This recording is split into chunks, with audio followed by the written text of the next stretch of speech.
Hey, my name's James Lucas and welcome to the channel. I'm just at the Property Investor Show and there is no better place to tell you about why you should be investing in UK property. Now, make sure you stick around to the end. Make sure you like the video because that helps me with the YouTube algorithm. So we want to get more views on these videos if we can. Now, this is a 6-monthly show. So every 6 months I'll come up here and have a look around. And this one's particularly interesting because there's a lot going on in the market at the moment, isn't there? We've got interest rates going up. They're going to go up even further. And there's talk potentially of the market going down, which is spooking a few people. And so that is something that's being talked about here today. And there's a lot of facts and figures and stuff like that. And if I'm totally honest, nobody can tell you 100% what is going to happen in the market. It's just not possible. But what we can say with some certainty is in the long run, property investing is going to be a great way to grow your net worth.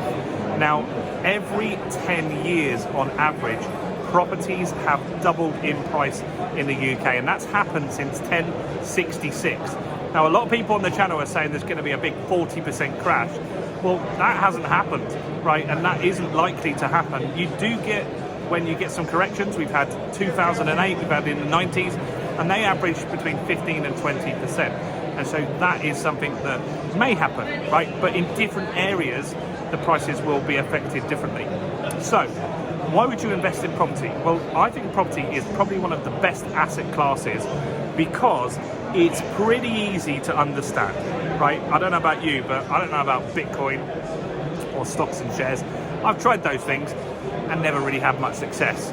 Whereas a house is quite a simple, straightforward transaction. I buy a house, I make it look nice, and I rent it out to the best tenant that I can possibly find on the market. That's how property works, guys. And that's how it's always going to work. Now, property has this thing where it doubles in value every 10 years and it's very leveraged.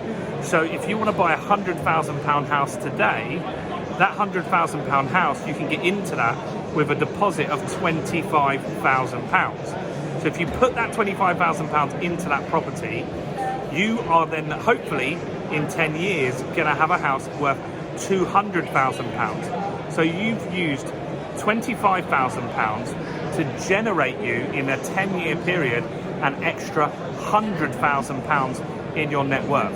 You've also in that time been fortunate enough to earn money from rent as well. So it's some passive cash flow in that. I mean, I've got a number of properties that I really don't do much work at all because I have estate agents that manage that for me. They deal with the maintenance. All that happens is they send me a check or a bank transfer every single month. And so what's happened in my investment journey is I bought a property in Dorking in Surrey for £45,000. That then became worth £100,000. We refinanced that property. We bought a second property, which was another flat down in Hastings, and that was around £70,000. Then we had 2 assets going up at the same time then that were going to double every 10 years. When those 2 properties went up in value 5 years later, we took some more money out and we bought a house. And that property is now worth £280,000. I bought it for £110,000. So property is always on the rise. And there are various different strategies that you can use. And more recently, I've been using a strategy called buy, refurbish, refinance, rent. And so how that works is I buy a property. So I bought a property for my daughter Georgia in Doncaster for £60,000. It was a wreck, like total wreck, needed a full renovation. I then took that, I took £12,000 in additional money and I put a new kitchen, a new bathroom, carpets, decorating, plastering, and I got all of that done for £12,000. That meant that we were in the property for around 75 once you take into stamp duty and legal fees and stuff like that. We then got the property revalued about, how many weeks? About 12 weeks later, I think, roughly. We've got it revalued, that property, for £100,000. Now, a mortgage company on a buy-to-let property will lend you 75% of the value of the property. That meant that I was able to pull out that £75,000. I'd created £25,000 in equity by doing the place up, And that was the money that was used for the deposit. That meant that I was then able to take that money, that £75,000, and then I've just bought Georgia another flat in Dorking in Surrey, right? And so that meant we bought a new flat for 235 grand, and we're going ahead on that one. So property is a very, very safe asset. Another example, in Dorking, I bought a flat for £150,000, a one-bedroom flat, and I found a one-bedroom flat that had a huge living room. The living room in that property was 45 feet, which is insane. Most are like 15 feet, if I'm sure on sizes. So it had a 45-foot living room. It was perfectly positioned at the front of the property to be able to turn that into a bedroom. It cost £5 grand to do that, literally £5 grand. And that put a kitchen and a stud wall in for £5 grand. That added £50,000 in value to that property. We pull that money out and then we do more deals with that. And so when you find deals and properties that can have work done to them, that is where you can be really, really, really successful and recycle your deposits and get faster.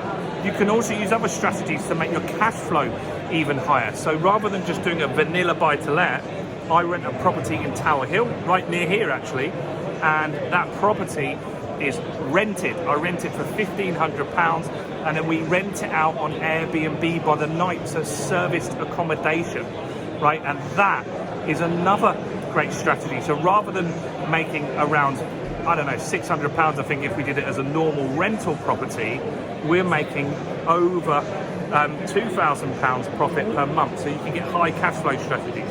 You could also do something like an HMO where you rent your property out on a room by room basis. That's a very good strategy, and a number of people do that very, very well. So you take a property that's a 3-bedroom house with 2 reception rooms downstairs. Rather than renting out for 1,500 quid as one property, you rent out each room for 500 quid, and then you'll earn off the back of that, you'll earn more than £2,500. So your cash flow is going to be even better increased. So property investing, when I started, I had the belief that you just got a deposit, you've got a buy-to-let, and you just made some income from it, and that's how it worked. But over the years, I've been investing for 23 years now, guys, I've realized that there are other strategies. There's probably 20, 30 different strategies that you can use to invest in property. Some are good for people that don't have big deposits. Some are people that are good for people that don't have time. There are all different things, and every investor is different. They will all do different strategies. Some will do social housing, some will do student accommodation, and that's what I think you guys should be doing, is finding out what could you be doing that will make better investment decisions for you and make you more money. And that's what I'm trying to get across on this channel, to teach you guys some new stuff. So while you're here, if you didn't earlier, smash the subscribe button and hit the bell notification, guys, because I want to make sure that you don't miss out on all this great content that we've got. So do that. We're also going to be running a live event in London soon, and I'll put a link in the description so you can grab a free ticket to that. So do that while you're here. Do check out all the other stuff, and I'll see you guys very, very soon. Go and check out this video right here.